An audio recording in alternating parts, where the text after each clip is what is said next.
இதெல்லாம் ஒரு 7 ஆயிட்டுனா கரெக்டாக ஃபோன் வந்துடும் ஹஸ்பண்ட்லேருந்து.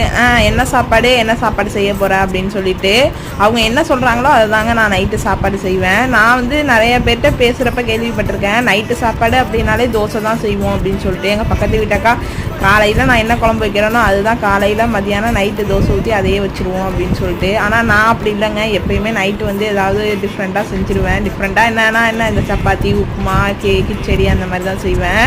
முன்னாடியெல்லாம் வந்து பொங்கல்லாம் செஞ்சு சாம்பார்லாம் வைப்பேன் நைட் டைமில். எங்கள் வீட்டில் திட்டுவாங்க, என்ன நைட்டில் போய் பொங்கல்லாம் வைக்கிற அப்படின்னு சொல்லிட்டு.